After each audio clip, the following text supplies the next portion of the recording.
if gusto niya. And on the opposite end, Rexus finally locks in this Lapu-Lapu. Finally, ang pagbabalik na ba ito ng ating Lapu-Lapu sa lineup, but it will be Brody ang kanilang magiging final pick. Whereas dito naman sa kabilang banda, 5BMS, nandito pa ang kanilang Badang and of course CC. So automatically speaking, Badang will be headed towards that matchup doon sa ating isang room, which is gonna be the Matilda.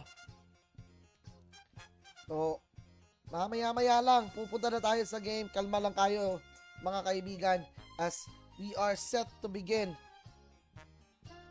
kung anong mag-unfold mamaya dito sa ating game number 1 in semis number 2. Tatagos ba ang ating mga taga 5BMS or will it be a Group D rematch sa pagitan ng Legends at Vibolero Phoenix? Malalaman natin yan sa ilang sandali lang as we are gonna be starting game number 1 with our Vibolero Phoenix starting on the red side and blue naman para dito sa 5BMS. So to start things off, ang ganda nung ganda nung leash na ginawa nila doon para kay Sin. Same thing rin nangyari dito kay paring Wake Up to Reality. So, will this be the moment na makaka-create sila ng nightmare against the reality? Or will it be the opposite way around? Kung saan mananaginip na lang ng gising dito ang ating mga taga 5BMS. As we speak, nako po, Alter napabagsak pero medyo nabawasan din yung buhay ni Loy. So far so good. Laning wise, medyo lumalamang si Loy kasi ang layo ng range ng lantern flare niya nyo. Kikita mo yan. Tapos ibabagsak niya dito kay Alter and that's tremendous damage pa rin that he could actually deal. Especially on the opening stages right now, medyo kailangan nila ng burst damage potential. Meanwhile, dito sa ating top side, Rexus laban kay Simple. Ang pagkakatanda ko si Simple, ito talaga yung isa sa mga solid na XP lane na nakita ko during this tournament. He was the X factor kung bakit natalo nila yung NCT Esports kahapon, and it was during that moment na 2-0 din nila yung parang matatawag natin na rival nila. But here on the middle lane, patuloy pa rin ang pagragasa ni Loy against Alter to the point na napipilitan na si Alter na mag-stay under their own turret na lang. Kasi aggression wise, napakaganda ang ginagawa dito ni Loy, and here comes to Unleash the Beast, and it will be Alter na mawawala sa una nating sagupaan. So 5BMS on prime position to claim this first turtle of the match, and it seems like it will be a long night for both of these teams. Meron ngang iba dyan naghahangad na mag-extend pa to a third game, pero let's see, cause their lineups do warrant one thing.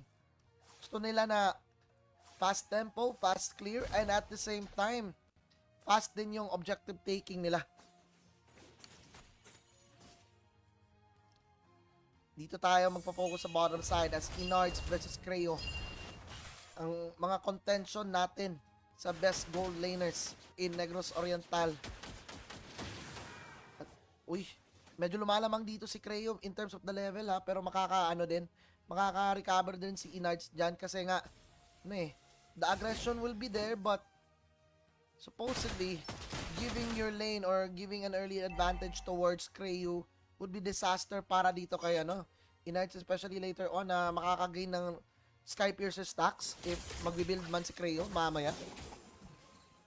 I suppose this could go the other way around also kung hahayaan nila si Engineer Papaak na naka-battle trooper pala to first order trooper pala ng Star Wars to long time ago in a galaxy far away. Sumasakit ang ngipin ni Caster H2O. Pero pipilitin nating matapos at maitawid ang ating mga labanan. At ayun na nga, naglapag na ng ultimate dito si Papaak. Pero mukhang siya pa ang makakagat niyan as it's simply not gonna be enough. Yung kaniyang traction pulse. Ika nga. Pero mukhang papasok yata dito. Uy, cringing beacon, napilitang gamitin doon si Loy para hindi man lang siya makancel out. At the torn apart memory will delete him on that occasion. Pero mauuna pa rin dito sabay retribution ang ating mga tang 5 BMS. Bravest Warrior ginamit na. Vengeance naka-active pa rin para kay Simple. But he will be the sacrificial lamb on that occasion. So siguro, alam na nila na, okay, medyo alanganin yung pwesto ni Simple. But it gave us the opportunity to get that turtle. So 5 BMS. Lamang sila dito ng at least 600 gold lead. But that's not gonna be enough if you're really willing to risk it all and put it in the bag as makikita natin ng mga prime items ng ating mga players. Hunter Strike agad at patungong patungong Sky Piercer para kay Creo. Meanwhile, dito naman kay Inards Heptasis, tapos yung magiging Malefic Gun ang magiging second build if I'm not mistaken. Para mas malayo-layo yung aabutan niyang range or baka mag-Malefic Roar na din Pero eto na nga, the Roar will be there as Nexus ba ang unang mababanatan with the Unleash the Beast and the Fist Crack combination. Engineer Papaak na naman ang maglalantern or malalantern turn dito mga kaibigan as Rexus versus Inards on the bottom side. Ilang marka na ang nakuha dito ni Creo at siya ay mabubura. Kaso papunta na naman ang kanyang mga kasamahan, which is gonna be Zin, Ses at si Loy. Pero tatluhan agad dito sa may bandang baba So lumobo na ang kalamangan dito ng ating mga 5 BMS ng at least around 1.5k if I'm not mistaken. Pero pasok dito ang timing naman ng paglanding doon ni Rexus with a Bravest Fire. Pero wala siyang wala siyang ibang matatarget doon and it will be the first turret that will be taken down here onto the bottom side. As it seems like control-wise, bumabalik na din dito sa kupunan ng ating mga taga-Vibolero Phoenix. As they are poised to take down this turtle without any contention at all. Pero mukhang babamanatan yata dito ulit si Simple as hindi na siya makakalipad paatras. But the curtain call will be there for them to assist or for it to assist them. I'm sorry. Engineer Papaak dito. Saktong-saktong tira lang ng mga blaster niya para ma-measure na din niya kung saan ang capability ng mga blaster na, especially kapag naka-accumulate ng enough Stadium sa points. But dito naman tayo sa may bandang taas as it will be wake up to reality ang mapapabagsak dito ng ating mga taga-5 BMS. So napaka-stale ng opening 7 minutes natin in this game as no traction pulse, bibitawan na naman ni Engineer Paak pero walang matatamaan doon as Loy medyo delikado with the torn apart memory. Yun na nga ang magiging finishing touches nila as maybe another Sky Piercer or another item will be unlocked para dito kay Inard. So yan yung yan yung isa sa downside kapag gagamit ka ng Zusin tapos kalaban mo isang Brody, if-preheat ka lang from a distance. Iba kasi yung attack animation ng isang Brody kita nyo yan magcha-charge up tapos pwede siyang maka-atras before niya ma-release yung energy beam niya. As traction pulse, i-commit dito ni Engineer Papaak. Mukhang si Simple na naman yata ang mahahatak. Kaso nga lang may pagsuntok na bibitawan dito si Ses. Bravest Warrior galing kay Rexus. Hindi tatapos sa buhay dito ni Simple. At simple as it is, aatras na lang muna sila kasi napipin nila, okay, nalulugi kami dito. So kailangan talaga namin na to amp up the pressure against this team. Still, this will be decided in the latter stages as we start things off with this Lord. And right now, in prime position, ang ating mga taga-Vape Bolero Phoenix. Papasok na dito si Rexus ng kanyang Vibres Warrior, pero hindi na siya magtatapang-tapang as it will be Cess that will fall down first. Ay, ang laki ba naman ng shielding na provide dito ng Matilda ni Altair, pero nandito pa ang Unleash the Beast ni Zen as it will be able to execute doon ang ating Lapu-Lapu, pero Zen balik mortal being na, and it will be wake up to reality na makakakuha pa doon sa may bandang likod. As Vape Bolero will be able to take this first floor down without a contest. Pero susubukan ni Simple na mag-buy some time. Pero saan ba papunta yung guiding wind na yan, or kumbaga yung circling eagle na yan? As it seems like Engineer Papak na nakawin nandito yung blue buff ng ating kasamahan na si Zen. Pero good protection galing sa kanila, and ito yung ito yung parang nakakapabor sa kanila. Gusto nilang mabigyan agad ng space dito ang ating mga taga 5BMS na kumbaga, okay, gusto namin bigyan kayo ng breathing room para later on i-chokehold na namin kayo kasabay ng pag-push namin or pag-show really hard on your lane. As Traction Pulse has been released, may madadrag in dito si Zin. Pero ang ginagawa din dito ng ating mga taga 5BMS is redirect yata nila yung direction na tatahakin ng Madara. As 2,000 na, 2.5k to be exact ang lamang dito ng ating mga taga Bolero Phoenix. And once again, this might be the start of something that they will be mesmerizing at, as it will be, another attempt sana. Unleash the Beast, napilitan silang ipakawala para man lang mabugaw yung mga damage outputs galing dito sa ating mga taga Bolero Phoenix. Still, a close match. Wala pa din tayong made-decide kung sino talaga ang lalamang.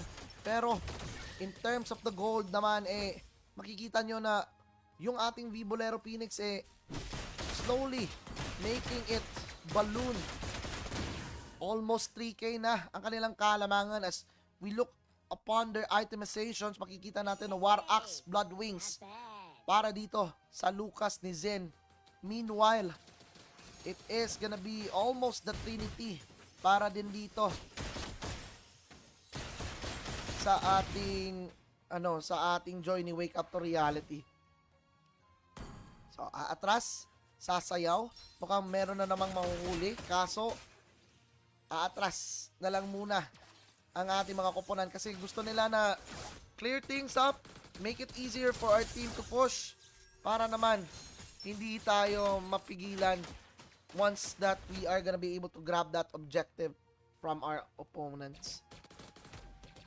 So, Inards and Engineer Papak, ito talaga yung madaya na setup dual marksman. Pero ang advantage kasi ni Kimi, para pwede siyang mage talaga eh. Kumbaga, yung classification ni Kimi, mage na eh. Parang 70% mage or kumbaga 50% mage, 50% na marksman. Pero ang sakit pa rin eh. And walang ibang option dito ang ating mga taga 5BMS kundi manood na lang sa mga pangyayari na ginagawa dito ng ating mga taga Bolero Phoenix. Kasi sasabihin natin na okay, ilalabas na nila kanilang 100% lakas para sa pagpuntes, baka sila pa ang ma-put in danger o kumbaga manganib dahil sa kanilang pinaggagawa. Pero ngayon mga kaibigan, makikita natin na aggressive din ang kanilang pag-steal ng mga jungle creeps para na din mapigilan yung attempt dito para dito kay Loy na makakuha ng at least blue buff or di kaya mapunta kay Creo yung blue buff. Sapagkat Traction Pulse, nire-ready ni Engineer Papak. Mukhang may mamarkahan pero lilipad at aalis. At kasabay dito ay magpipiece crack ba naman si Cess. Kaso nga lang, Unleash the Beast para dito kay Zen. Manggugulo lang dito sa may backside and the torn apart memory almost takes him down.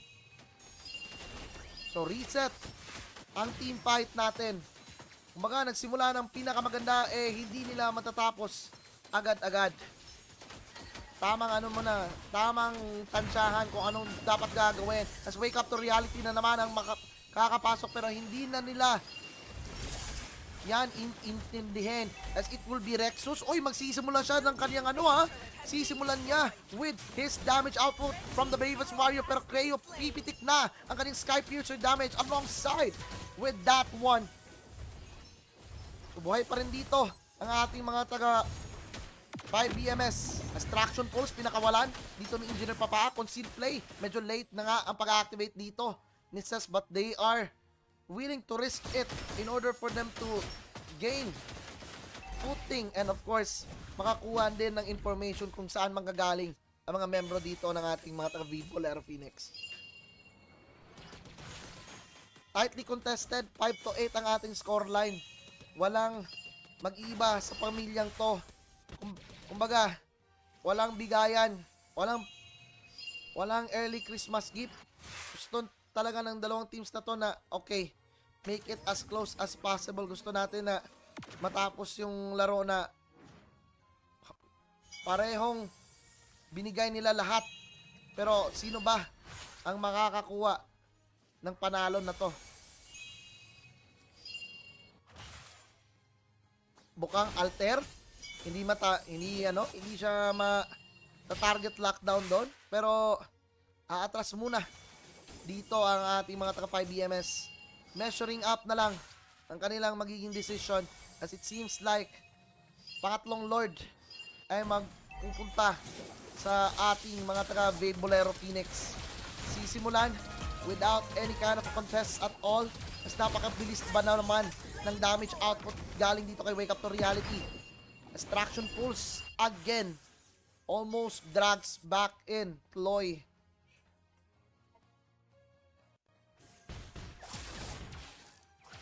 Mukhang unang laro pa lamang ma-extend na nga. Parang nagpi-feeling game 3 agad tayo as sumuntok na dito si Ses.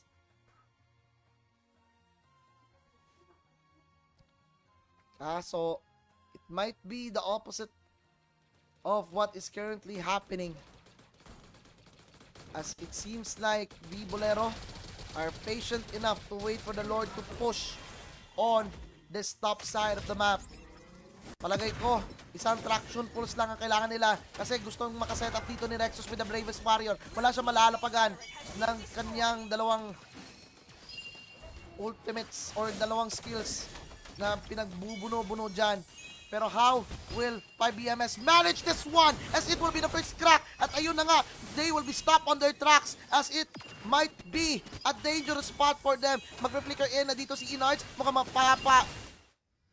And yata dito ang ating mga taga-Bolero, as they will be grabbing game number 1. Ay naku po mga kaibigan. Kala ko mag-extend pa ang team fight, pero ang ganda ng wave management na ginawa doon ng ating mga taga-Bolero just to ensure na tapos na ang labanan, Eugene. At wala nang iba pang magko-contest kundi yung sarili ninyo. So 1-0 na ang ating scoreline in favor sa ating Bolero. At iisang panalo na lang para mag-rematch sila doon sa team na tinalo nila on that Group D action. As we are now gonna be able to see yung natin dito, yung parang status report, mga kaibigan ha. Although magkabaliktad yan, kasi Bolero Phoenix is supposedly from the red side, pero ganun talaga nangyayari sa MLBB Minsan napupunta sa blue yung galing sa red. Hindi na natin ma-measure up, or kumbaga hindi na natin malaman kung anong reason behind that. But still, kudos to Bolero Phoenix for being methodical on their approach, and yun na nga ang ginawa nila, finish ang laro natin within that specific period of time. So, mga kaibigan, magte-take tayo ng tela napaka-potent na yan talaga. But Ruby, okay, nakalimutan ko na Ruby pala ay available para kay Inards. So, eto na naman tayo sa Golden Ruby natin mga kaibigan. Sabi pa dito ni Kais Villarete, shoutout kay Dix Paglinawan, naghahanap pala yan ng mga big boys. Siya na daw bahala sa Gcash. Ano bang gagawin niya sa big boys? Nagtatanong lang, Kais Villarete.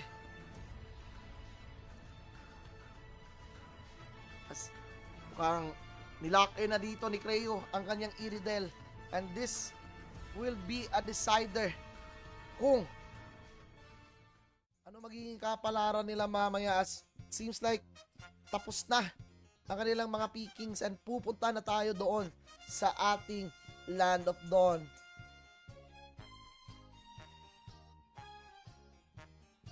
So, handa na ang ating mga kuponan na ibuhos lahat ng kanilang gustong ibuhos. Magbubuhos ba?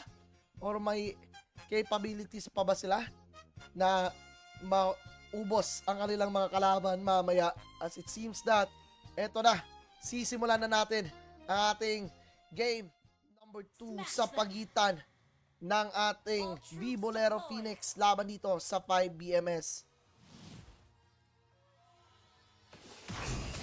Mukhang early leash pa rin ang magiging call of the game ng dalawang koponan na to, but it seems like magiging mas simple to para sa magiging mas madali to para sa ating mga taga Vibolero, especially with the way that they played around the map.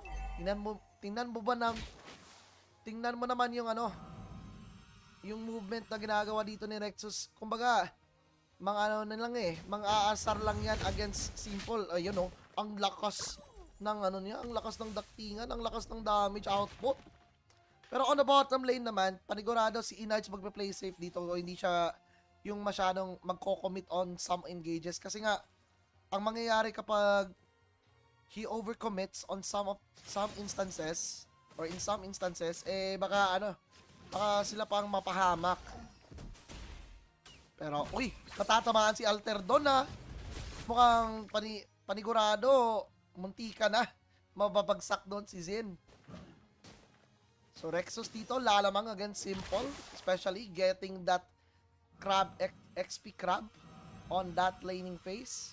Siguro naman, alam nila na if di magiging aggressive dito si Rexus against Simple, magkaka-gain ng momentum at pagsasapakin pa itong Hilda na to. So, mukhang nakikita ko na emblem setup ng ating Hilda is naka-Master Assassin. Kagaya niyan, binuhos ba naman lahat ng damage doon papunta kay Simple at siya ang mauunang matatanggalan ng buhay for the first blood here onto the top side. Mukhang ito yung moments na kailangan talaga ng 5BMS na makasabay din dito ang kanilang XP lane, which is gonna be Simple, as he is vastly underleveled. And tingnan mong ginagawa ni Rexus dito kasabay ng paglapag ng Mountain Shocker, mukhang mawawala din ang buhay din ni Rexus. Kaso nga lang, Retribution will be headed towards Vibolero Phoenix. Meanwhile, on the bottom side, naka-activate na ng powered crossbow dito si Creo. Pero Inard, sabi niya, I don't care about that. Nag-heal lang ako. Malakas yung lifesteal ability ko. Gusto ko pa nga na hinihit mo ko para ma-bait out kita out of position. As 5BMS, sigurado na mukhang eto na yung parang moment na inaantay nila. Pero si Loy, magbabagsak na naman ng kanyang ng Feathered Airstrike just to clear things up. And 600 lang ang lamang dito ng ng ating Vibolero Phoenix out of that win from the Turtle Retribution. Pero Creo, ginagawa niya nagsaside attach dito sa may dingding sa may bottom lane para hindi siya makita agad ng ng Ruby kung saan siya na initially nakapwesto. Pero pupunta na naman tayo dito sa top lane, makikita natin na Simple, kailangan niya mag-catch up kasi level 6 and dangerous etong kalagayan niya, especially now na ahead in experience dito si si Rexus against his opponent, but mukhang meron na namang tinatawag nating stalemate. Ika nga, walang aggression. Everyone wants to farm ahead and get their items right. Kasi may mga instances talaga na hindi nag-activate yung mga hero nyo kapag kulang ng item. Kagaya niyan, hinilaban naman ang tatlo at mukhang sila pang dalawa ang mawawala. Tanging Hayabusa lang ang makakawala doon sa engage na yon. Napakaganda ba naman ang pagpasok doon ni Inards. So, yung I am offended talaga niya, ma-o-offend ka talaga kung ikaw ba naman ang mahihila. Isipin mo, may traction pulse na, naka-face crack dito si Simple, pero ang galing talaga ng healing na pinoprovide ni Alter. Kasabay ng pagbagsak ng ating Feathered Airstrike galing kay Loy, nagkakagulo na dito sa may bandang blue and maglilipad pa yata ang mga membro dito ng 5BMS at sila nga ay malalagasan ng isa. Oh no. Nako po, matatamaan pa yata dito si Loyats. He will be the one executed under broad daylight. Rexus, mukhang siya pa ay makakasurvive. Wala nang quad shot though na mapupuntahan dito si si Zin, as he will be the next one to fall. Nakaabang ba naman ang koponan ni Rexus doon sa may bandang damo? Shout out ko kay bakla kanina na nakadami account. Sino ba yan? Sino ba yan, Jemuel? Hindi natin yan alam. Bakit kasi gumagamit ng daming account? Allowed naman na mag-trash talk. The traction pulse will be released galing dito kay Engineer Papa. Kaso wala siyang matatamaan doon. Makaka-dash out lang si Simple. Ang 5,000 na ang kalamangan dito ng ating mga taga-Vibolero Phoenix. Kailangan mag-ingat dito ni Zen kasi if ever mahila siya ni Inards, ang dali lang mag-respond dito ng ating mga taga-Vibolero. Especially now na alam nila kung paano i-utilize yung movement capability na binibigay ni Rafaela as a blessing. Additional movement speed, additional heal, kasabay ng paglapag doon ng traction pulse, binubugaw nila ang mga membro dito ng 5BMS na hindi na lumapit pa. Kasi nga, nakamarka na ang kamatayan ng kanilang tore dito sa may bandang baba. Pero, eto, sisimulan yata nila ang kanilang sagupaan na si Rexus ay buhay pa rin. Naka-revitalize ba naman sa may damuhan? At mukhang papasok pa with a mounted shocker and wake up to reality. Makakatama ng isa. Mawawala ang buhay doon ng ating parsa. As it seems like Inards ang magbabayad ng kanyang due diligence as it will be the OB shadow kill. Kaso magbabalik pwesto din si Zin. As low on health, dito si Simple and aatras na lang ang mga membro ng ating mga taga-Vibolero as they will be able to secure 3 out of 3 turtles sa larong to.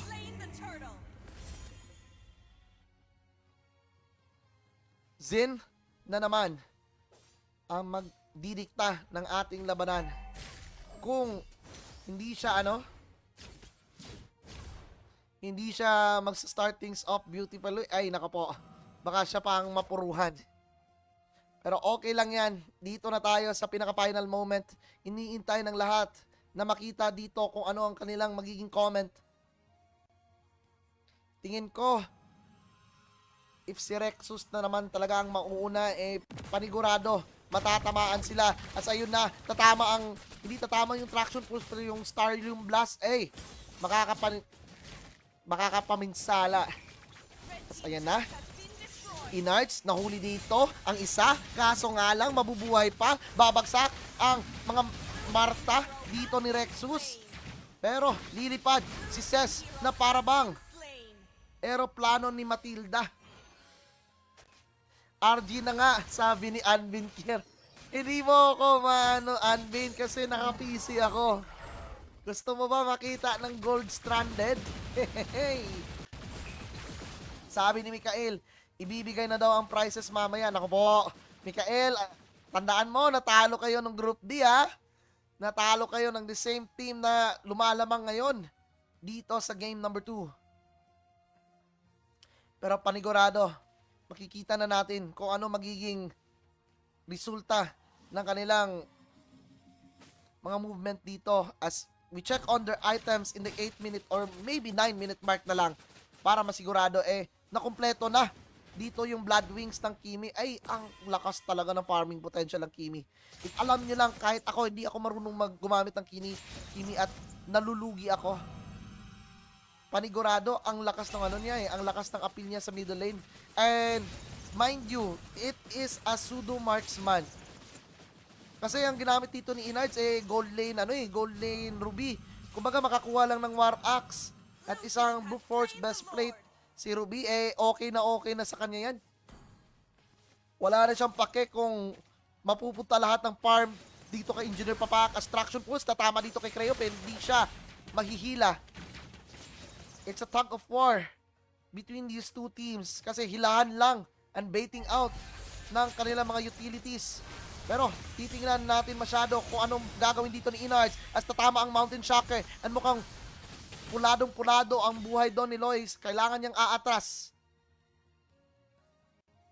Marcha na naman dito si Madara.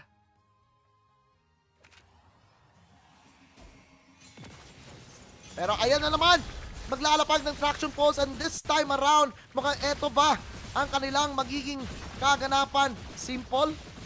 Wala pang dash in, dash out. Ayan. Yan ang gusto ko. Gusto ko mag-trash talkan kayo, pero dapat friendly banters lang. Hindi yung mga hindi yung mga masasakit na salita na yung binibitawan nyo. As mukhang papasok yata dito si Zen, pero mag-exit lang using his squad shadow. Pero ang main target talaga dito ay ang kanilang pag-takedown kay Simple. Napaka-timing talaga ng mga situation na pinoprovide. As it seems like mukhang eto na ba ang simula ng pagtatapos dito sa ating larong to. Merong wave na pwedeng alagaan dito ang Bibolero para ma-take down ang mid-base turret. Wala na nga dito ang mid-base turret. So good decision with the push and pull na ginagawa nila. Feathered airstrike, mapipilitang gamitin yan si Loy. So, ayun, unlock na ang kanyang Genius Wand. Wala na yung glowing wand, nandito na ang Genius Wand. A shoutout sa 40 na nanonood kanina.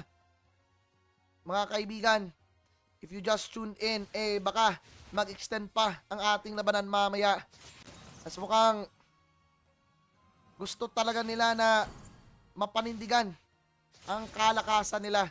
Tingnan nyo, nag-sacrifice ng farm yung Ruby para mabigyan ng space yung Kimi in order for him to gain the damage items that he needs para ma-supplement yung damage output na pwedeng gawin din dito ni Wake Up to Reality.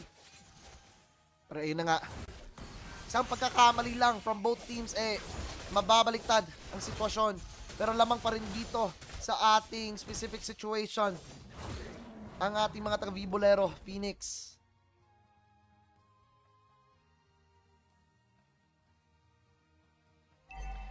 Ay, ano ba yan, mga kaibigan?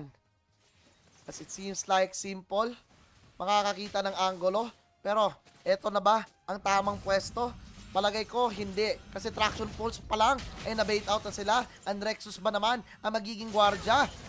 Yun na nga, Madara, mawawala pa sa kamay doon ni Wake Up to Reality. Nagiging nightmare na ang situation para dito sa ating mga taga-5DMS. Still, they are standing tall, defending their high ground. And go Antonio, sabi dito ni Wesley. Ang ganda ng spelling ng Wesley mo, pre. Napaka-unique. Simple. Nagpa-frontline na lang. Kasi wala siyang masyadong magagawa. If titingnan nyo yung Thunderbolt na stacks niya, I suppose meron siyang dito, mga, let's say, mga 18 or 27. Okay, mali ako doon. Sorry! Hindi ako marunong magbilang. Kasi hindi ko naman talaga binibilang ko magkano na Thunderbolt stacks na na-perform ko. Pero eto na nga, magbabagsak sila ng Feathered Airstrike and it seems like si Simple pa ang mapapauna dito na mababagsak. But the main problem for 5BMS is pinaglalaruan lang sila. At eto na nga ang paghila dito ng ating Ruby as Inarch will be setting things up and tatapusin na ng ating Vibolero as JJ. Meron na tayong Grand Finals na todong-todo.